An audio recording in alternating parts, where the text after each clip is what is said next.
was Master Plo Koon who found me and brought me to the temple where I belonged. You never would have made it as Obi-Wan's Padawan.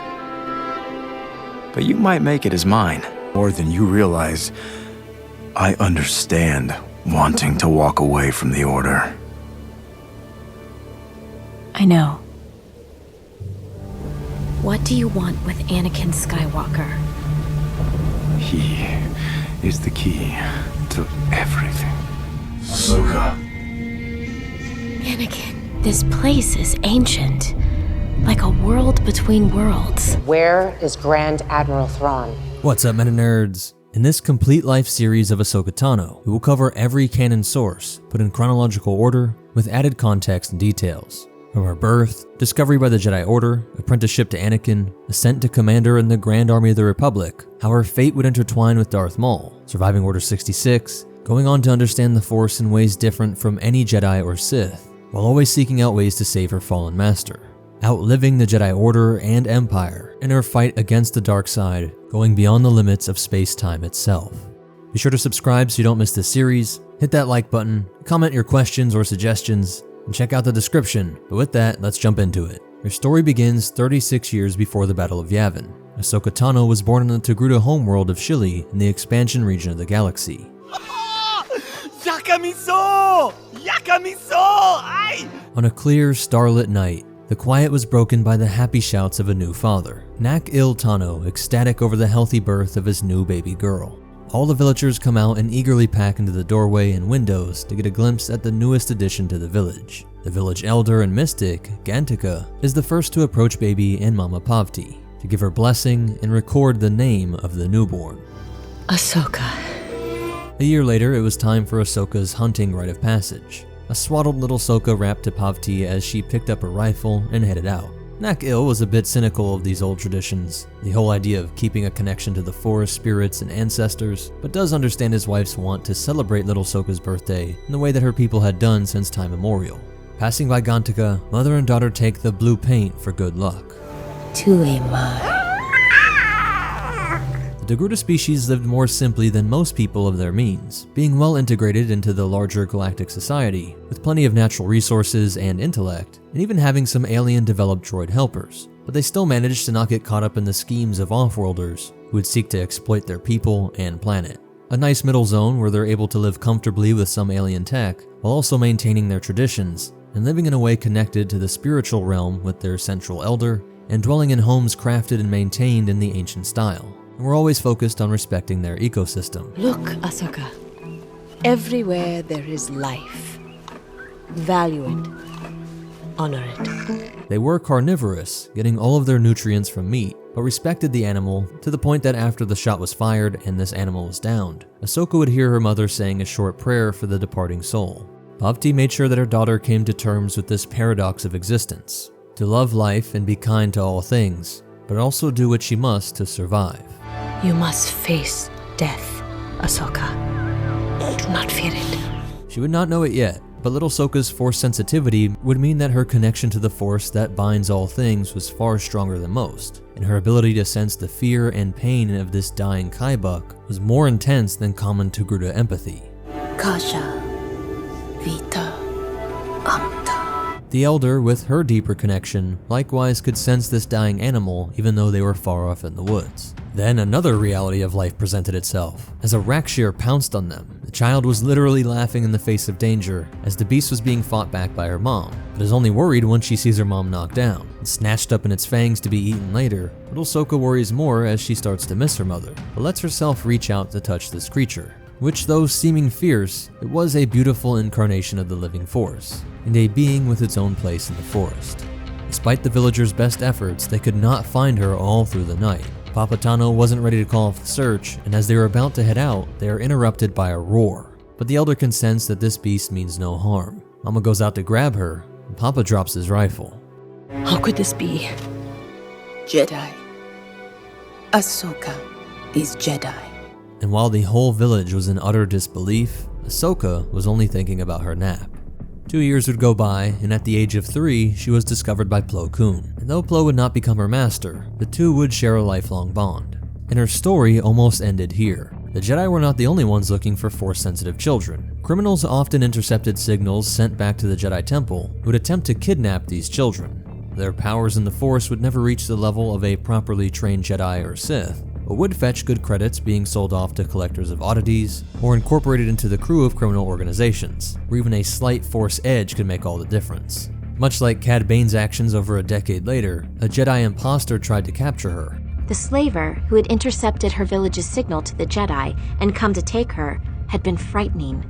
But the instant Ahsoka had laid eyes on Jedi Master Plo Koon, she had known she could trust him. But of course, she would safely make it behind the walls of the Jedi Temple on Coruscant, and for the next 11 years, she would train in the Jedi arts. During this time, she would partake in the Jedi ritual of traveling to Ilum to acquire the Kyber crystal used to create her first lightsaber. Her trial by the Force didn't seem dramatic at first. She even sensed the crystals as soon as they exited hyperspace, and was quick to be drawn to the right area of the cave system, but then she just simply couldn't find it. The sun was setting, and as the cave opening began to close, she only panicked more, intensely focusing in the Force to will the crystal to reveal itself. But the words of wisdom shared by Yoda at the start of this ritual echoed in her mind, urging her to calm down and remain open in the Force to let the Kyber reveal itself. The shimmer caught her eye just in time for Ahsoka to grab her Kyber and make it out before everything froze shut.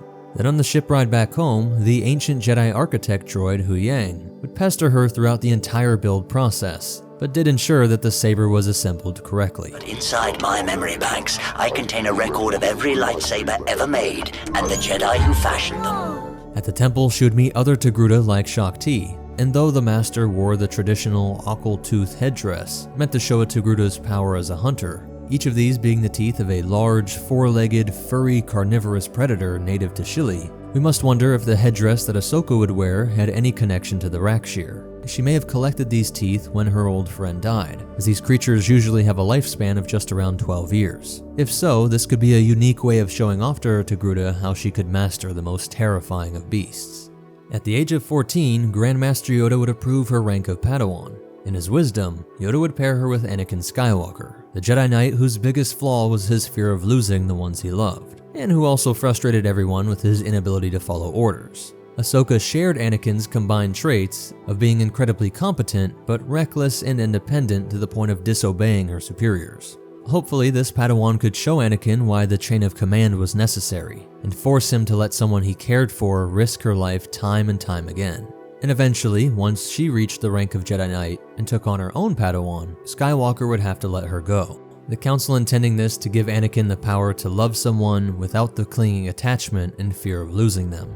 The Clone Wars opened with the Battle of Geonosis in 22 BBY, and just a few battles later, Skywalker and his 501st Battalion was stationed on Christophsis. CIS forces placed a blockade over this crucial Outer Rim world, but a Venator was able to deliver emergency supplies, but also a shuttle bearing the new Padawan. Before Anakin even knows she has been assigned to him, both he and Kenobi recognize her quick thinking. Maybe you can relay a signal through the cruiser that just dropped me off. CIS forces had jammed all hyperwave transmissions leaving Christophsis, but a short-range message to the Venator and atmosphere could then relay that message to Coruscant. But despite this girl having a great idea, Anakin was still unpleasantly surprised that this burden had been dropped on him. I'm afraid I've actually been assigned to Master Skywalker. What? No. There must be some mistake. I'm assigned to Anakin Skywalker, and he is to supervise my Jedi training. A few moments later, she would meet Captain Rex for the first time, and start to form another lifelong bond. So I thought you said you'd never have a Padawan. There's been a mix-up. The youngling isn't with me. Stop calling me that! You're stuck with me, Sky Guy. What did you just call me? Don't get snippy with me, little one. Eager to get into the fight, Ahsoka offers up a more aggressive solution during the mission briefing, hoping to sneak past the ranks of the droid army and take out their massive deflector shield generator, something her new master reluctantly agrees with. Well, I, for one, agree with her. Though they don't really know how they will sneak past the clankers, Ahsoka was all enthusiasm and hoped Skywalker's experience would come up with something. While AV-7 cannons tried to punch a hole in the deflector shield, Anakin teaches Ahsoka some warfare wisdom. You can't cross their lines, let their lines cross you. By staying under a thick metal box, they are seen as just debris on the battlefront. As the Jedi near the generator, they accidentally bump into one of the most feared units in the droid army. A droideka puts up its shields and starts blasting away with those dual blaster cannon arms. Ahsoka's first droid encounter would be against something even Jedi Master Qui-Gon Jinn feared, and to which Anakin gave surprising instructions. Run! What? Jedi, don't run! I said run! Her very first battlefront kill would be a droideka. As they approach the deflector shield generator, we see how this wise pairing gives Anakin a taste of his own medicine, when the Padawan ignores his warnings and sprints at the objective. The final line of defense is activated, and numerous LR-57 combat droids burst through the surface. Anakin is able to slash through many, but Ahsoka inadvertently triggers even more. But her accuracy in the Force and creativity allow her to save her master by pulling down some rubble and crushing the droids. Defense is cleared, a well-placed thermal detonator saves the day. Though Snips worries that her recklessness ruined any chances at remaining as his Padawan, Sky Guy reassures her that she may be exactly where she needs to be. You're reckless, little one. You never would have made it as Obi-Wan's Padawan, but you might make it as mine. Master Yoda arrives with reinforcements, and when Kenobi acts like this was a bad idea, Anakin defends his new Padawan, though he does see how this was all a setup. Teach her everything I taught you, and she'll turn out fine.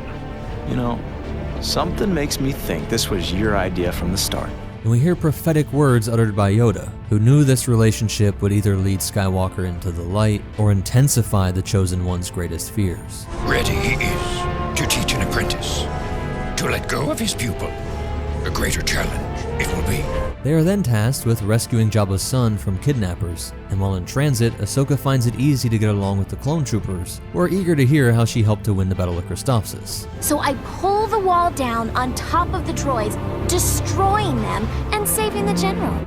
On Teth, they are met with heavy anti-aircraft fire, eventually forcing the ATTEs to scale the plateau. By taking the old Omar monk monastery, they were able to free Jabba's son, Rhoda. This is all a trap by Dooku to make it appear like the Jedi and Republic had captured the Huttling. With the CIS offering to rescue Rhoda, the Hutts would have an alliance with the Confederacy. The droid reinforcements on Teth were led by Dooku's assassin apprentice, Ventress. When they are chased out onto a ledge, a blast door is all that holds the Sith and her droids back. Anakin leaps off the ledge to control a cancel in order to get to a nearby ship, while Ahsoka is left to fend off Ventress by herself. Ahsoka, with her single saber, is able to keep up with the dual-wielded Crimson Blades for a few seconds, but is knocked to the ground. Just then her master returns and is able to swoop them all into an old Spice Runner ship. They would destroy the droids who had taken it, and were eventually able to get it working. This ship would be kept by Anakin for years to come, naming it the Twilight, and is what years later makes Uncle Owen saying, "No, my father didn't fight in the wars, he was a navigator on a spice freighter." True from a certain point of view. They nearly land in the cruiser, but the hangar is attacked by vulture droids, one of them being able to calculate the usefulness of dive bombing into the Republic ships, causing an enormous chain reaction that consumed the entire hangar in flames, forcing the Jedi to take the junker through hyperspace to Tatooine. I was hoping I'd never have to lay eyes on this dust ball again. Okay. What happened? I don't want to talk about it. They're quickly intercepted by rogue-class starfighters piloted by IG-100 Magna Guards, shooting them down over the Dune Sea. As they travel for hours, they both pick up on a disturbance in the Force. Someone great in the dark side was approaching, and Anakin said the Padawan must run to Jabba's palace alone, while he kept the Sith occupied. Dooku and Anakin had last fought on Geonosis, but now he was able to stand his own long enough to steal the Count's speeder bike, all while the Padawan was being overwhelmed by Magna Guards. Though this fight was tougher than any of her training, she was eventually able to best them. Being a Padawan is harder than I thought. Skywalker was in Jabba's palace thinking that Ahsoka had already made it there and was being held prisoner. And even when she arrives and presents the child, Jabba wants them killed. It was only through Padme's capture of Zero the Hutt and his unveiling of the plot among the other Hutt clans and CIS that Jabba finally realizes his son was kidnapped to try and force an alliance with the Separatists. On Ahsoka's first mission, she had killed a droideka and Magna Guards, impressed Jedi and clone troopers, while securing one of the most crucial alliances of the war. A short time later, Tano and Skywalker would be sent to protect a major staging area in the Bith system, when they heard of rumors of a new Separatist superweapon that was destroying entire fleets. The absence of distress beacons indicates that his fleet was destroyed like the others. We are about to prepare a rescue mission. Hasn't clone intelligence reported this weapon never leaves any survivors? And Snips' confidence and love for Plo Koon made her burst out to challenge the decision made by the Jedi Grand Master and Supreme Chancellor. Just because there haven't been any survivors before doesn't mean there won't be any this time. Boldly spoken for one so young. She is learning from Anakin. Excuse my Padawan. But again, Anakin does agree with her, and takes the repaired Twilight to go and search the debris field for any survivors. Though it looked abysmal, they did come across a single escape pod that contained Plo Koon and clones, but the craft would be detected by the Malevolence. To prevent this fleet killer from being discovered, Grievous opened fire, but with Sky Guy's expert piloting, they would just barely escape.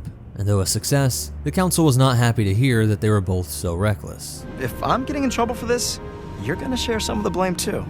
Right beside you, Sky Guy. Now aware of the nature of this massive threat, Ahsoka, Plo, and Anakin would work with Shadow Squadron to destroy the Malevolence before it attacked a Republic medical center. Loss of power would have killed up to 60,000 clone troopers, so the Shadow Squad decided to take the risky path through the Collided Nebula. They got there in time, but still had to pass through the layers of turbolaser defenses, with Ahsoka's first space battle being on the turret of the BTLB Y-Wing, and Skywalker would show off some more excellent flying. Knowing the bridge was an obvious target, the CIS had this area heavily defended. Master! We need a new plan! If we can do enough damage, the weapon may overload when Grievous tries to fire. With a volley of proton torpedoes, the Mega Ion Cannon was destroyed, just as it was about to fire on the medical station. As they were finishing up the fight with the superweapon, Ahsoka notices a Naboo ship is coming towards them through hyperspace. Padme was led to travel to this area for a diplomatic mission, and ended up coming out of hyperspace in the middle of this battle. Grievous tractor beamed her into the hangar, and she pleads with Anakin to continue the attack in order to destroy this deadly weapon and eliminate the CIS generals so early on in this war. Anakin had other plans, which involved him, Kenobi, and R2 sneaking on board to rescue her. And the Winara Unduli is not surprised that Anakin would be so reckless. Another bold strategy by Skywalker, I presume. That's my master. Ahsoka stays back on the bridge of the Venator alongside Plo Koon and Admiral Yularen. The Padawan would see both their doubt and their happy surprise when her master's plan worked, as Anakin and R2 had rigged the Malevolence's navicomputer to send it careening into the moon. Grievous would escape from this battle and would pull together a string of victories over the Republic, rolling his fleet over to Bothwai. Here Ahsoka would side with Kenobi in urging Anakin to retreat. Master Kenobi is right. We should regroup. We don't stand a chance against Ahsoka. Suicide is not the Jedi way, Master. You should listen to your Padawan. As you listen to yours, my old master? Ahsoka would coordinate between Anakin and Gold Squadron when Rex and Torrent Company laying in wait on the asteroids with ATTs. Rex, old boy, it's time you join the party. With pleasure, sir. Grievous had put all the power into his forward shields, thinking the asteroids would provide a natural barrier, with the powerful mass accelerator cannon of the walkers causing systems to fail. Ahsoka follows up with a full barrage from the Venator's turbolasers. All batteries, target that command bucket! The plan was a success, but her master was nearly killed when a piece of debris caused the Delta 7 to have a small explosion that cut off all life support systems. Luckily, Rex's quick action saved Sky Guy, and Ahsoka was excited to report that the mission was a success. This would mark her first time taking on a leadership role in the war, but she also reports that R2 was missing in action. She sees how Anakin is angered by Obi-Wan's callousness towards the loss of a ubiquitous, simple droid. When Anakin tells Kenobi that the astromech has to be rescued not just for his own sentimental reasons, but because it contained Republic war strategies. Her master's master was outraged at his Padawan's disregard for protocol. What possessed you not to erase that droid's memory? Master Obi-Wan, sometimes R2 having that extra information has come in handy. The Padawan tried to get her master to be excited about the upgrade, a fancy new R3 model, but he wasn't having it. I've heard that the new R3s are far faster in thinking skills and more powerful than the old R2 units. And we got a look at how kind she was to droids, something that would be consistent throughout her life and prove very useful. After the investigation of a nearby scavenger ship didn't reveal the droid, his new astromech activates the tracking beacon to give away their position, and then disabled his weapons as the vulture droids were approaching. Luckily, Ahsoka and Rex were there in the twilight to save the day, allowing the Delta 7 to fly into the open bay. And once on board, Ahsoka shows that she was picking up on some of Sky Guy's piloting, weaving between the capital ships and destroying the droid starfighters before making the jump to hyperspace. Rex is able to lock onto the signal from R2, and they make the jump, though Ahsoka is upset that they are again ignoring Republic orders to find the nearby CIS listening post. Luckily for Annie, that was exactly where the scrapper was taking the astromech to sell to Grievous. Once in atmosphere, Ahsoka leads the jump. Follow me, boys! Once inside, Rex would identify the reactor, while Ahsoka was given the explosives as Skywalker searched for his droid. Goldie was secretly working for the Separatists, and both activates shields and calls for droid reinforcements. Grievous arrives, and the little one is fearless against the general known throughout the galaxy as a proficient Jedi killer. Republic must be running out of Jedi! He's just another tinny, boys. Let's scrap him like the rest. She rushes him, but is knocked back. Most of the clone troopers are killed, and Rex is knocked unconscious. As his lightsaber is about to execute the captain, Ahsoka leaps in to block the blade at the last second, and leads Grievous away to chase her. Rex awakens and contacts the little one, but she says to continue on with the mission. When Anakin learns of this, we see that even he is stunned by the bravery of his Padawan, and Rex is worried about her as well. She engaged General Grievous. Alone? She distracted him while we completed the mission. It was on her orders, sir. Trusting in her, Anakin orders the explosives to be detonated, giving Ahsoka the distraction necessary to escape. Grievous would run away, while the Padawan leapt upon Vulture droids, and Republic forces made their way to evac via the Twilight. While they left the collapsing station, she sees her master's incredible loyalty to his astromech, jumping in his Delta 7 to rescue R2. And once Kenobi is updated, he is again angered, pointing out that Anakin risked the clone troopers and his own Padawan to save a droid, to which Ahsoka says he has a point. But Sky Guy shows how highly he thought of her abilities and how he treated his friends. Ahsoka, I knew you would complete the mission. Besides, R2 is more than a droid. He's a friend. Next, we would see Ahsoka assigned to Luminara Unduli in her mission to transport the captured Viceroy Newt Gunray, and we see that Ahsoka is already missing the more exciting battles with her master. Finally, it's been such a boring trip. During the Neimoidian's interrogation, Unduli tried to peacefully coax out information, but this Padawan displays herself in a horrific manner. Tell us what we want to know right now, or I will gut you like a Rokarian dirtfish. Clearly, she was learning from Skywalker, and though not a Jedi way, it did work. Just then, Droach-class boarding shuttles containing super battle droids would breach the Venator Tranquility. The Jedi and clones would try to fight them off, while Ahsoka stayed back with the Republic commandos. Ventress would slash her way towards the cell, and again we see Ahsoka as fearless. I'll give you a merciful death. But she was not above getting support. Shoot her! The assassin's skills were too great, and the Padawan is outmaneuvered and trapped in Gunray's cell. When Luminara returns, Ventress runs off, and almost leads Ahsoka into an unceremonious death by elevator, luckily being pulled back by Unduli. The Master tries to tell the Padawan to stay back, and we see that though Ahsoka appeared fearless and was willing to fight her on her own, she did know the truth. All due respect, but Ventress is too powerful for any one Jedi to fight alone. And while they fight in the reactor, Ahsoka finds it too difficult to simply wait behind, and seeks one of the commandos' guidance. I can't disobey a direct order and leave my post, can I? Sometimes. Being a good soldier means doing what you think is right. Showing up just in time, she is able to force push Ventress at the last moment. Meanwhile, back with Newt, we see that the same commando who just gave her advice was a traitor, killing the rest of the guard and freeing the Neimoidian. The non-clone human, Pharaoh Argus, fights Grieve for control of the prisoner, but the slimy separatist actually gets his hand dirty and knocks the clone out. They escape, while Ahsoka is forced to give the report of her failure to Anakin. Though Luminara had to admit, she was happy to have her orders disobeyed this time. Master Skywalker should be proud. This started a bit of a master saving streak. Anakin and Kenobi had nearly captured Count Dooku, but ended up on a cave system on planet Vancor. The entrances were collapsing, and noxious gases were being released, causing the pair to pass out. Luckily, Ahsoka and a pair of troopers had just arrived to extract them. When the Padawan is grilling Anakin for his failed mission and near death, he tried to call on Obi-Wan to defend him, but Obi-Wan enjoys the payback. Oh no, I'm enjoying this far too much.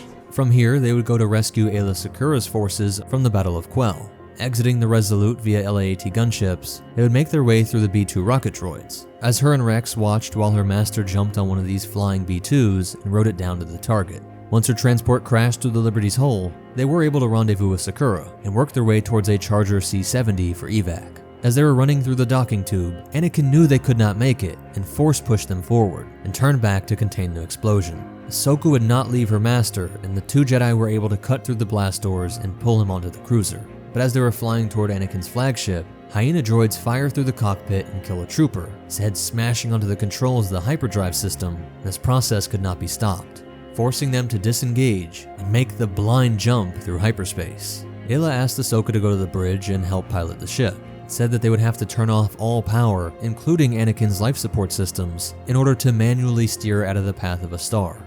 Ahsoka at the helm, she is able to place them just off of center in gravity's slingshot towards the remote world of Mara Dun. It would be a tough crash landing, but all things considered, she did a great job of saving all on board. Rex would rush to set up camp and offered to stay with Skywalker as Ahsoka, Sakura, and her troops went to make contact with the locals. Though she was worried to leave her master, Rex reassures her. Hey kid, good luck. While they walk through the tall grass, Ayla helps Ahsoka with the difficulties of trying to avoid attachments, while still caring for those close to you. We are supposed to be compassionate. Don't lose 1,000 lives just to save one. But that doesn't mean that I can't try to save his life. Moments later, they would be attacked by the Mastiff Phalons, killing Lucky, Flash, and Cameron. But the following morning, they would discover a Lurman village. The Elder is upset to see these Jedi, as his people had fled to this world in order to avoid the Clone Wars. And though Ahsoka gives the generic response that the Republic fights for good, he knows it is much more complex, and tries to shoo them out of the village, but she won't leave without getting help for her master. I will send my son, Wag Tu, to help your friend. He is a healer. Reluctantly, the Elder sends out their doctor. They arrive at the crash site to see another Mastiff attacking Rex and Anakin. As her green blade is about to strike it down, the local stops her and wrangles it, and then helps bring Anakin back to the village. The following morning, Rex spots a Separatist landing craft descending on them. With the Lurman wanting to stay neutral, the Republic's forces rush out of the village. And later with Rex, she agrees with him that these people are cowards. But Sakura thinks she is missing the bigger point here. I call it no courage. Sometimes it takes courage to stick to one's beliefs, young Padawan. When they are spotted by a probe droid, it leads them to discover the CIS base, where they witness the defoliator test launch, which almost consumed Rex and Bly. Ahsoka and Sakura would scale the wall and stealthily eliminate the clankers and open the door. When they arrive back at the village, the Republic forces override the Elder's protests and set up the stolen CIS shield generators, knowing that the defoliator was going to be used on these peaceful people next. The shields hold up, but the wave after wave of droids would eventually work their way past the plasma, firing on the shield generator and leaving the organics all open to being consumed by flames. This certainty forced the Lurman to violate their extremely pacifist code. And though Anakin would destroy the prototype weapon, the Elder's son would rally villagers to grab tools and eliminate the droids, Ahsoka looking proudly upon this brave Lurman, understanding the war was not as simple as good versus evil, especially not for the neutral population being dragged into the fighting. But she could be proud of the Jedi, and that as long as the Jedi acted nobly, they would eventually cause others to bravely fight against evil as well. Shortly after this, Senator Amidala and Jar Jar would be captured while trying to investigate the poisoning of Gungan waters. The mad scientist, Dr. Nuvo Vindi, was recreating the once eradicated Blue Shadow virus, a virus that was able to kill all known species in the galaxy, despite them having vast genetic differences. The CIS supported these efforts, and once Padme's location was discovered, a Republic strike team was deployed. Ahsoka guides thermal detonators over a tunnel in the underground lab. Blown open, she leads her troopers through the waves of droids, while Anakin leads another team repelling out of LAATs. And when he gets inside, he is impressed with his Padawan. Looks like Ahsoka's distraction is working. Kenobi and the bomb squad arrive, while Anakin frees Padme, and as the doctor fled, he activated all of the bombs. But one was missing. Anakin and Obi-Wan would pursue the dock while the rest of the forces searched for the droid assistant. Padme would discover the LEP droid and the final bomb, while the dock was captured, seeming to have saved the day. She's right next to me. I'm okay too. Thanks for asking. But moments later, the tenacious droid assistant found a way back to one of the samples and detonated it. Mirroring her master's act over Quell, she has to use her abilities in the Force to let the rest of her team make it through, though she is able to slip in as the doors close. They discover that enough of the virus had made its way into the room to infect them all. But her faith in Sky Guy at least appears unshaken. Don't worry. My master will find a cure for this virus. Padme and Jar Jar were wearing protective suits, but during a skirmish with the battle droids that were trying to unleash the virus onto the surface of Naboo, a stray bolt severs Padme's air supply.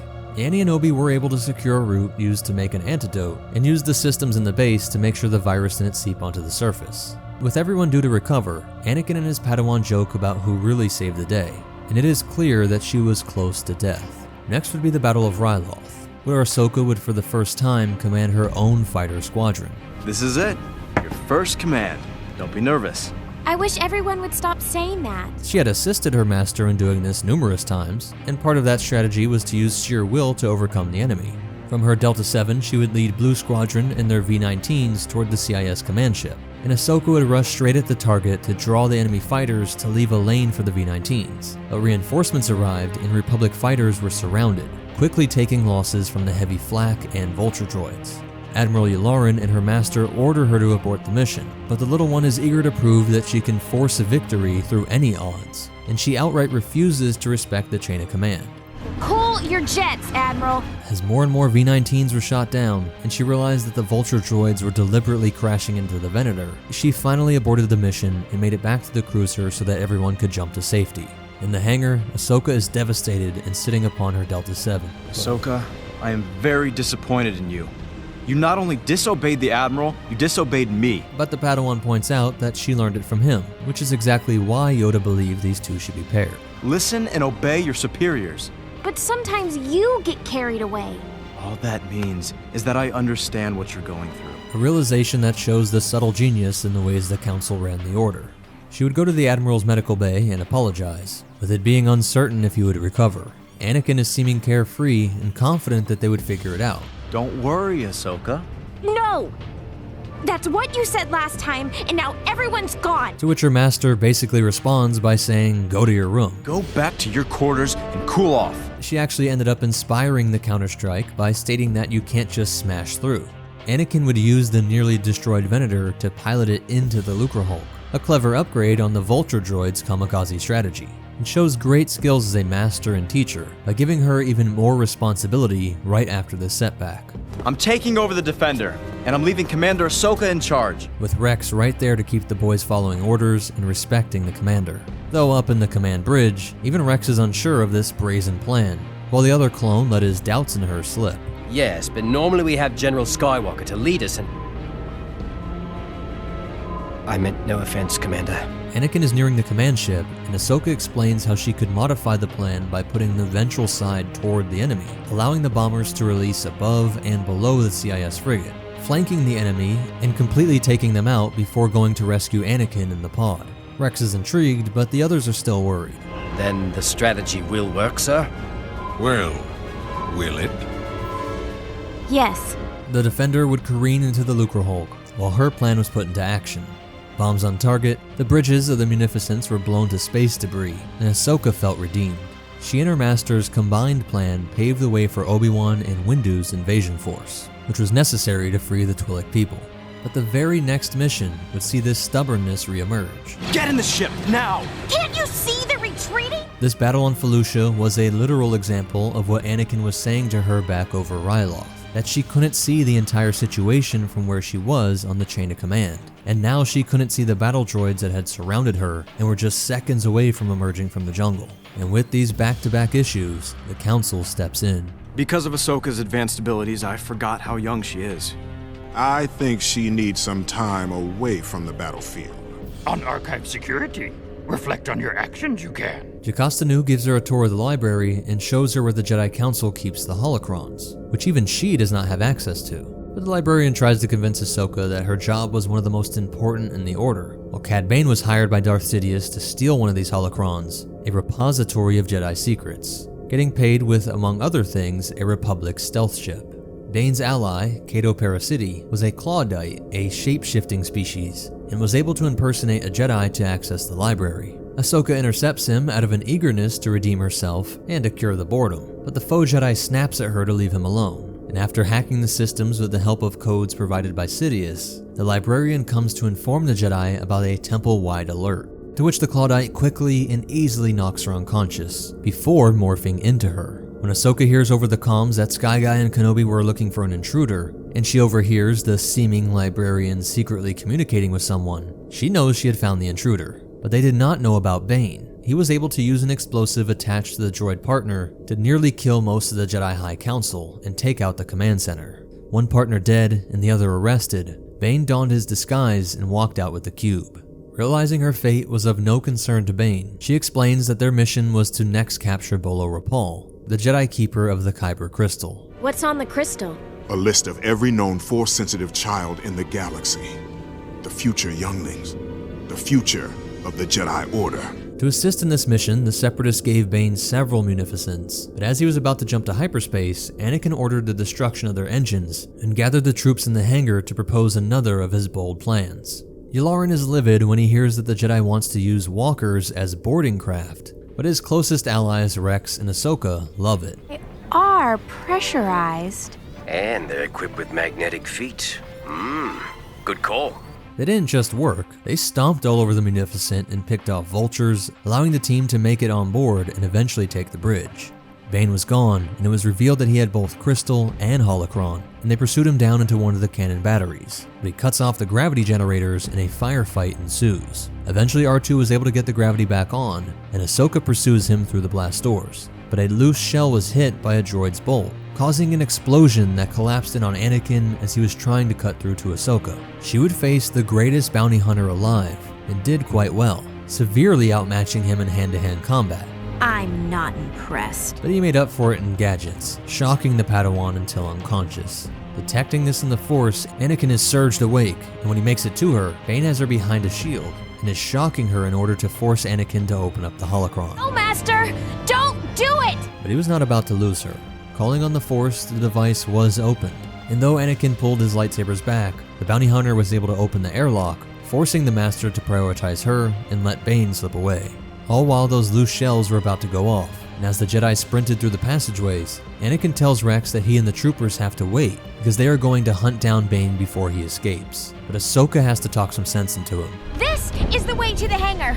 We must get off the ship now! With mere seconds to spare, they do make it free of the explosion, and he takes responsibility for the mission being a failure, while Ahsoka watched Anakin get grilled by Yularen. Back in the hangar, Ahsoka would be trying to help a trooper get to the medbay, but he was oddly not responding, and she just assumed that he had hit his head and needed help even more. You're no clone! In order to escape the explosion, the crafty bounty hunter donned clone trooper armor, and was able to make it onto a V-19. Anakin tried to cut him off and lock down the hyperspace rings, but Bane would escape. When he contacts Sidious, he tells him to use this list gained via the holocron and kyber crystal to locate children strong in the Force. Many of the strongest Jedi unite in meditation to sense which children were in danger. Picking up on multiple targets, Obi-Wan would head to Rhodia, while Ahsoka and Anakin would head to Naboo. The Padawan would have her lightsaber ripped away and had to dodge a rapid burst of blaster fire as he escaped his jetpack sputter out, and her master would be able to drag him down, falling at Ahsoka's feet. I think I've earned the right to wear this again. Bane would be taken to a Jedi prison cell to be questioned on the whereabouts of 2 children he was able to kidnap. Anakin suggests that they use the Force to make him talk, and Ahsoka suggests that these powerful masters all working together could perform a powerful mind trick. 3 of the strongest Jedi all trying to manipulate his mind, Bane is still able to hold up, but Windu had warned the group that it could go wrong and his mind could shatter. Ahsoka gets nervous, seeing how this technique borders on torture, though it does work. Luckily for Bane, he gives up before he was driven mad. Anakin said that Palpatine should be updated on this, so Kenobi and Mace tell him that he can go to the Senate building while they go with Bane to the supposed location of the holocron.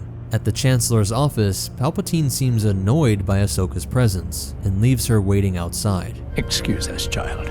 Bane would escape from Kenobi and Windu, but Ahsoka and Anakin were working on Bane's ship, going through the flight records and navigational data, and though he wiped most of the info, they could identify several worlds that he traveled to, but only one, Mustafar, explained the ash on the ship, and it was the only world that was without children. This must be where they were taken. Anakin senses this world is strong in the dark side of the Force, and Ahsoka is able to sense where the children were being held. This way! Sidious had ordered the base to self-destruct, but after a short fight with the medical droids, they were able to escape with the Force-sensitive children. After this, Obi, Annie, and Ahsoka would travel to Felucia after the GAR lost contact with a medical station in orbit. As soon as they arrived, the Padawan spots an automated vulture droid deployer. The T-6 shuttle was an unarmed vessel and is no match for the quick and accurate fighters, taking on critical damage just after they entered the Felucian atmosphere, forcing them to eject via these unique shock-absorbing pads. They would walk through the thick jungles and even encounter the enormous Rancor variety that was only found on this world. While Annie and Obi bicker about who is correct more often and which way they should blindly travel through the jungle, Ahsoka stays focused and notices something important. If you two are done arguing, I think there's some smoke on the horizon. Arriving at the village, they see that this is a Nycillan farming community, one of the most expensive crops in the galaxy, and which could be used for medical reasons or to make illegal spice. When searching for the villagers, they are set upon by bounty hunters, but the village elder Cassis explains that they are helping the locals, that pirates come and take a percentage of their crop every harvest. And while Anakin critiques the bounty hunters for exploiting the villagers as well, Kenobi says that they cannot help these people.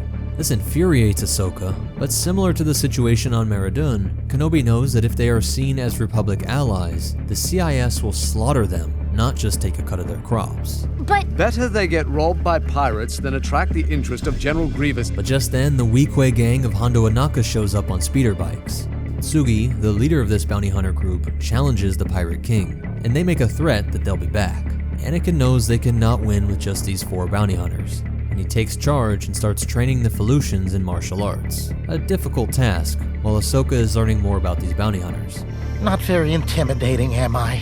You don't have to look tough to be tough. When the pirates do show up, a laser grid protects the Nycillan, while a combination of farm equipment bearing cavalry, slingshots, and traps help to take out several pirates, with the heroics of Embo and the other hunters. But as the victory seemed to close, Hondo opens up with his tank, blowing apart the village, forcing Annie and Obi to engage the enemy. And seeing that the fight was no longer profitable, he zips away via the enormous Corona-class frigate, giving Ahsoka another occasion to be proud of being a Jedi, helping these people become stronger and independent. My people don't have to be afraid. We will never forget you. Next stop would be Geonosis. Poggle the Lesser's facilities were cranking out new CIS weapons and vehicles in addition to the seemingly endless supplies of battle droids, all now covered in a powerful ray shield array. The Republic would have to launch a ground invasion, requiring the use of LAATs and ATTE walkers. But the bugs were prepared. With powerful anti-aircraft guns, they were able to bring down each of the general's transports, crash landing wildly off target. When Ahsoka expresses her worry for Obi-Wan after his comms went dead, we see how Anakin forces himself to maintain focus on the battlefield. Hey, I'm worried about him too, but you have to keep your mind in the here and now, otherwise we'll never be able to help Obi-Wan. Together they were able to slice their way to the top, while the 501st boys kept the guns occupied. Rex would use Ahsoka's technique of moving the weapons slowly past the droideka shield, just as the little one had done back at Skytop Station. With the explosives dropped into the wall, the barrier was destroyed, allowing them to rendezvous with Ki-Adi-Mundi and Kenobi. The shield generator would succumb to the ATTE's barrage, and now they were on to their final target. Just over the ridge, Ahsoka would be giving a briefing to the 212th on the plan for crossing the final bridge. But Skywalker talks over her in his excitement, out of a habit of having trouble turning over the reins. Pretty much covered everything in my briefing. Something they fought about for quite a while, even as Luminara Unduli and her Padawan Barriss Offee arrive, giving us a great insight into how some of the other Jedi saw these two's behaviors. They have a penchant for playing loose with regulations and rules of command. Pulling up schematics of the factory, it is clear that Luminara is a much more prepared master, calmer and more intentional with her planning, even bringing watches to synchronize before deploying. Padawans would take the explosives deep into the factory via the maze of Geonosian tunnels, while the Masters would create a diversion at the bridge. But this didn't go as easily as expected. The super tank was unleashed, releasing volley after volley of mortar fire, killing many clones and clearing away the AV-7 cannons. Skywalker comes up with a plan to use a series of detonators to blow the bridge apart, making a point of showing Luminara that this was his way of being prepared, having the materials and being creative and flexible enough to change the plan when needed. I always come prepared, Master. Let's go! Inside, the young Padawans would make an incredibly selfless decision. Note how calm these two are as they press the button thinking it would kill them, but knowing it would save their masters and countless clones. I don't know what to do without the bombs. Well, this tank could destroy the power generator, and probably us along with it. We can't make it out. Can't make it out. Ahsoka, wait! Fire! Though they survived the initial blast, the fumes and lack of oxygen were draining them of life. What happens to us now doesn't matter. By destroying this factory, we've saved countless lives elsewhere. Well, I'm about to save 2 more. And again, this unconventional pair teach Luminara and Barriss something, that one could apply their will tenaciously while still being able to let go. At least Ahsoka was, while Luminara sensed that Skywalker was still driven by his fear of loss. When the Republic forces were leaving, Ahsoka and Barriss were ordered to protect a Pelta-class medical frigate on its mission to bring back supplies to Kit Fisto. But Trooper Scythe was invaded by a Geonosian brainworm, which took full control of him, prompting him to place eggs next to his brothers, which hatched and took over them as well. Slaves to this parasite, they walked towards the bridge and took control of the ship, blasting their brothers before turning toward the Jedi to do the same. You're in charge of those men. Did you order them to kill us? No, sir. Other troops were still worm-free, and all are in shock as to what was going on, with Ahsoka's best guess being that it was something like what happened with the traitor Slick, that Anakin and Rex had captured at the very beginning of the war. But just before the bridge, Trap eases back and raises his blaster to Ahsoka. Luckily, Barriss sensed his intention in the Force. He's infected! Trap was my friend. He would never have tried to kill us. They witness a horrific sight of infected troopers surrounding what appears to be the last free clone, forcing the worm into his brain. The Jedi arriving seconds too late, but they're able to call 2 eggs towards them and destroy them with their sabers, and flee before they are surrounded. When they split up, Barriss is cut off and captured, with one of the clones giving a very disturbing foreshadowing of Order 66. If there's one thing we clones know, it's how to stop a Jedi. Now infected, her friend and fellow Padawan would hunt her down. Meanwhile, back on a Venator transporting the high-value prisoner Poggle the Lesser to Coruscant, Anakin's rough and illegal interrogation techniques forced the Geonosian to reveal what was going on in the now missing medical frigate. And her master informs Ahsoka that the only way to force them out of their hosts was with extreme cold. Heading to the ship's cooling systems, temperature is brought down below freezing, triggering the worms to escape, and in that process rendering their hosts unconscious. But Barriss was able to keep her body temperature under control longer, fighting Ahsoka into the bridge. Kill me, please. With some direct blast from the cooling tubes, the worm is finally coaxed out of the Padawan. Ahsoka would also pass out in these extreme temperatures, but they had already arrived at the Republic Medical Station, which was the target Poggle wished to completely infect with these worms. Even after this ordeal, Ahsoka ensures Fisto that they completed their mission. We're ready to pick up the supplies. We'll take care of that. You rest now, Ahsoka. In the medbay, Anakin comforts his troubled Padawan and talks of the true nightmare that she prevented, pointing out that these brainworms may be how the Republic lost Geonosis after the original battle that opened up the Clone Wars. And when Ahsoka shows that she doubts if her solution was truly in line with the Jedi Code, Skyguy reassures her. Barriss knew you could save thousands if the worms were destroyed, which she thought meant destroying her too. But you did the right thing. I'm sure she would agree that you made the right choice. And though she would not partake in the rescue of Eth Koth, she was at the temple when the hostage video was sent from Grievous, while her and Barriss rushed the younglings away. But shortly after this, they would be down in the lower levels searching for Kar Alpha, a dangerous arms dealer. As the crowd rushes out of the nightclub following Anakin's rude surprise, Petrolian bumps into Ahsoka and strips her of her lightsaber, which she is too utterly embarrassed to admit to her master, as she heads off to the library to confide the loss in Jocasta Nu, who thinks it isn't that big a deal. He'll understand. No. He tells me over and over, your lightsaber is your life. Something Obi-Wan hammered into his Padawan, but to help resolve it, the librarian suggests she talks to Tera Sinube, an expert on the Coruscant underworld. When she described the unique-looking species to him, they were able to narrow it down to their suspect, and went off to one of his main hangouts. With some calming of Ahsoka's bubbling rage, they were able to get one of the thieves to give up a little bit too much info. And we see the complex relationship between criminals and Jedi, being both afraid, but hoping that being seen as an ally would help them if they ever get into trouble in the future. I want you to tell me where he is. I hope you remember this and someday do me a favor. Revealing the room, she bursts in and interrogates him, about to do a very Skywalker move and punch him in the face, but is stopped by Sinube. Though when she says she doesn't seem like a real Jedi, she smashes him against the wall and learns the location of the dangerous assassin he had sold the weapon to. But she is aware of the bigger picture. On a small scale, she is just worried about the embarrassment and anger she will incite in her master. But the more important worry is that this powerful blade will be used in the hands of a criminal. Knowing she had brought this deadly weapon into existence, it was her duty to ensure it could not be used against innocents. As they move towards Nak, the Master addresses this concern directly. That you will be as guilty for their death as the one that strikes the blow. A valid concern, young one. When they arrive at the apartment, they find the assassin's victim. And after a long chase over the rooftops and across speeders, with her allies showing up to the rescue just before Ahsoka captured her, Luckily, the old master had placed a tracking device on the suspicious person and was able to follow them to a major train station. Pursuing the assassin into the train, Ahsoka's worst fears were realized. As a mother and child were taken prisoner, her green blade just inches from their necks. And the slow-moving sensei is again in the right place at the right time. The value of moving slowly is that one can always clearly see the way ahead. Back at the temple, he asks Ahsoka to pass on the wisdom of this event to the next generation of younglings.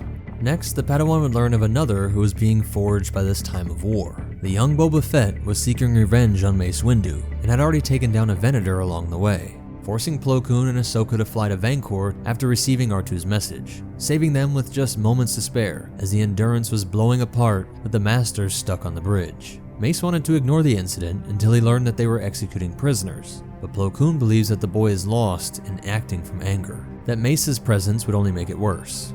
And your presence would only aggravate the boy. I shall go and take Padawan Tano with me. Together they would take a Praxis Mark I down to the lower levels in search for Jango Fett's known associates, and it appears to be the little one's first time down in the underbelly of Coruscant, where their search would take a while. This is the 5th scumbucket drinking hole we've been to. Yes. Plo tried to make her aware of how brass she is, something Anakin definitely reinforced. You have adopted many of your master's ways, including a lack of subtlety. Once there in the bar, she tried to calm her mind and focused on the conversations around her. And she gets it. 2 criminals talking about a friend that was killed on a job, learning that it was Aurra Sing. The murder was during a job on Florum, and they hoped Boba was still there. When they arrive, they are greeted by Hondo Ohnaka, and he confides in Plo that this is a trap, not wanting to get caught up in the bounty hunter's revenge. And the reason you are telling us is? So you know that I am not involved in this. Plo would go in alone, and after he had one of Jango's old blasters up to his head for some time, Ahsoka rushes in and severs Sing's antenna. Their kind always have tricks up their sleeves, and were able to get free of the Jedi, but Boba was pulled to Plo through the Force. Sing knows there is nothing to do and sprints off, devastating the boy, but Ahsoka is in hot pursuit. Closing in on the speeder, she receives word from the Master that Sing was leading her away from the hostages. And supplied with the right codes, she is able to free them and even race up onto Slave 1 as Sing attempted to escape, severing a wing and ensuring the cockpit window was destroyed. Both moves ensuring she couldn't get far, though this would not be the last of her or this ship. The story of a boy wanting to avenge his father was followed by a much more complex and subtle form of evil. The world of Mandalore was trying to stay neutral in this war, but it meant trade embargoes from both some CIS producers and those in the Republic, creating shortages that gave rise to a powerful black market, exacerbating the already enormous problem of corruption on Mandalore. To help counter this long history of corruption, the Council thought a program targeted at Mandalorian youth would help create a new civic ethic. She taught these cadets that corruption is essentially the product of greed, when those in power sacrifice the citizens to gain even more power. 4 of these youths were emboldened by this, noting that they do have supplies coming in, but the rations always stay the same. Arriving at the dock, they see the guards and a hooded person in some clandestine meeting with offworlders. The group's leader was nephew to the Duchess Satine, but she was dismissive of their vague evidence, and they decided to take this to the Prime Minister, who says they should bring the recording and all who know of it to the plaza. But the next day in class, Ahsoka notes that they seem off, and doubtful at first, the Jedi encourages them to not rush to conclusions. I'm only saying that you should take this slowly. Examine all of the facts and all of the people involved before you act. Corky decides that they should meet with Olmec. When they go to the meetup location, Secret Service officials arrest all of them. In typical Mando fashion, the students are well trained in martial arts and ready to fight, but Ahsoka shows up and quickly disarms and scatters the guards. She wasn't jumping to conclusions, but definitely wanted to see what was really going on with this meeting. With Ahsoka's Jedi Order assets, she was able to create a more detailed resolution of the hologram, revealing it was Prime Minister Olmec. Now they had the evidence and had to rush to Satine, but in the royal apartment, they find her guards dead and the Duchess missing. But Ahsoka has a plan to set Olmec up. Going to his chambers, she presents a gift. I believe some of my students are involved in a conspiracy against you. And the kids put up a good show, while Ahsoka uses this to get into the prison and locate Satine. Using a Force mind trick, she was able to free the Duchess, but this was all a trap. Using a Jedi mind trick was a very poor decision. My guards have been trained to resist such archaic magic. And Olmec tries to force her to sign a confession, putting on a shock collar as Ahsoka is forced to helplessly look on. But when the children are brought to what might have been a similar fate, Ahsoka leaps back against the guards and shows an amazing display of her martial arts skills as well, incapacitating several of them while handcuffed, removing the restraints from Satine and getting them on Olmec. This corrupt Prime Minister would be thrown into a maximum security Mandalorian prison. Satine also reveals that suspicions about corruption was why she was actually brought here in the first place. And Anakin shows how worried he became over a mission that he didn't even think had a chance of danger. Nothing you wouldn't have done. Despite her mission being a complete success, she is punished in the way of paperwork. While Anakin would go back out to the war front, the Council would have to retain her for questioning about all the details about the corruption on Mandalore. You will stay here, Padawan. We need your full report. Though she pleads with Anakin, he just tells her to stay out of trouble, but Ahsoka starts having disturbing visions of Aurra Sing. Though official reports said the bounty hunter was killed, Ahsoka could sense otherwise. Yoda tells her that these visions are confusing, but they must not be ignored. She must try and figure out their meaning. As these visions became more detailed, she is certain that Sing will try to kill Padme, and Yoda tells her that Padme's death is not certain. Always in motion is the future, and many possible futures there are. So despite the order to avoid trouble, she joins Padme in her diplomatic mission. Padme too tells her that she must simply trust herself in this situation.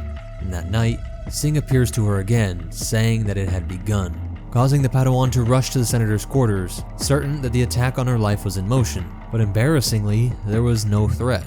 And the next morning, she was relieved to hear that Padme still trusted her. Captain Typho wants to give her a tour of the facility to see if she recognizes it from her visions, and she thinks that this is the room. But as Typho and Padme were so confident that the security will handle any threat, Ahsoka also wonders if she is just being ridiculous. Maybe I'm wrong. Maybe no one's out to kill you. That evening, Padme gives her speech, and Aurra Sing was able to slip past the Republic Senate commandos. But though Ahsoka had her doubts, she remained present in the Force, focusing on her environment. As she detected the sniper rifle just as Sing was about to pull the trigger, moving it off course and chasing the bounty hunter through the ducts. Padme was hit, but the wound would not be fatal. And though Ahsoka and Typho urged her to abandon the summit, the Padawan has a creative solution. The next speech would be given, ushered in by a thick retinue of guards, while the presence in the hallways and ventilation was increased as well. Ahsoka gets only an instinct in the Force that calls her back to the Senator's chamber, where Padme was secretly giving the speech remotely via a BD-3000 droid. Erupting into the room, Ahsoka's green blade intercepts the bolt in midair, and she rips the assassin out of the shaft, but her flurry of rapid-fire blaster pistols proved too much even for Ahsoka to repel. Luckily, Padme had learned to always stay armed.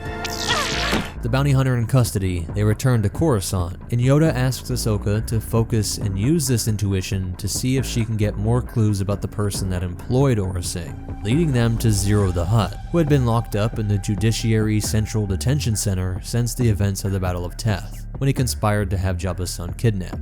And learning from her master how a little lie can bring a greater good, she tells him that Aurra was singing to the police, giving up the entire plot. Enraged, Zero lets it slip that he hired her, and Ahsoka would continue this streak of successful independent missions, making Sky Guy incredibly proud. The world of Pantora was loyal to the Republic, but in the deep Outer Rim, which was mostly under the control of the CIS. Dooku decided to blockade this world, citing outstanding debts to the Trade Federation, while also having Chairman Papanoida's daughters kidnapped. Ahsoka and the Pantoran Senator Chuchi were close friends, and she asks Padme and Skywalker to allow her to get involved, even though it was technically not sanctioned by the Order or the Senate. Her master agrees. Should you really proceed without the Council's approval? We do it all the time, don't we, Snips? Yep. I still can't believe they let you teach. With her Jedi aide disguised as a servant, Chuchi goes to meet with the Neimoidians in orbit, acting as if she will secede to the CIS in order to lift the blockade. Later, they would snoop around the ship searching for signs of the kidnapped Pantorans, when they overhear Administrator Sib Kane reveal that the sisters were being held on this ship. Though they were nearly discovered, the pair were able to make it to the detention wing, and we see that Ahsoka has never actually employed a Force mind trick yet. Have you done this before? No, but I've been practicing. Though she would have to get used to the precise wording necessary, they make their way toward the cells, but are spotted by the security systems. Ahsoka would be able to sense the location of the prisoner and easily eliminate the droid guards, though they were stopped by the Neimoidians and their battle droids. While on Tatooine, their father had discovered and freed his other daughter. The Trade Federation administrator claims that he was ignorant of the plot, and Chuchi calls his bluff, saying that they can let the Senate look into it, or he can call off the blockade. The TF was outwardly still loyal to the Senate, and before the war had such a massive amount of member worlds with loyal populations that they represented that they were given a Senate seat just like a star system. Senator Lot Dodd claiming that Newt was a rogue Neimoidian trying to radicalize otherwise loyal Trade Federation members, and that in goodwill the TF will remove the blockade. She was becoming increasingly independent but wanted to add something to her skills. Traveling to Ilum, she was drawn to another Kyber crystal, and she would create another blade. A greenish-yellow Shoto lightsaber, noted by its smaller size, it was intended to be used in Ahsoka's training in the Jar-Kai fighting style. Back in the Jedi Temple, Skywalker is sparring with his Padawan, but she is having a tough time mastering this new style. You're doing great. It takes time to learn how to wield 2 lightsabers. When Yoda shows up, she is even more shaken, but after he defeats her again and again, he tells Ahsoka to let the 2 blades work together like master and apprentice, and have them be a natural extension of herself. At these words, she is re-inspired, and she flips her grip on the Shoto, a sword and dagger style that she would master and utilize for the rest of her life. She would then spar with her friend Barriss, who is shocked to see Ahsoka fighting without following the precise forms, with her actually throwing the lightsaber at Barriss after being knocked to the ground. Barriss thought this was just another iteration of Skywalker's loose and uncontrolled teaching style, saying her master always makes sure that they practice the Force precisely. Ahsoka didn't think that that translated to the battlefield, but does concede that she should learn to master them, even if some improvising always helped. Barriss is able to show her how Form 6 would have helped, but while Ahsoka is trying to practice it, Padme comes in and asks for her assistance. The next evening, Padme's soiree with some politicians was cut short when the changeling Cato Parasiti from the Holocron heist had attempted to assassinate the senator from Naboo. Next, Anakin and Padme were hoping to turn a trip to Alderaan into a bit of a romantic retreat, but Kenobi felt Ahsoka should join them. Master! Oh no. When they accidentally ended up in the path of a CIS fleet, Ahsoka and Padme jump on the guns while Skywalker flies. But a turbo laser bolt struck Padme's turret, and in a flash, Anakin was there holding and comforting her. Ahsoka took the controls, but confides in Padme that she thinks they are a great pair, hinting that she knows there was something more going on between them.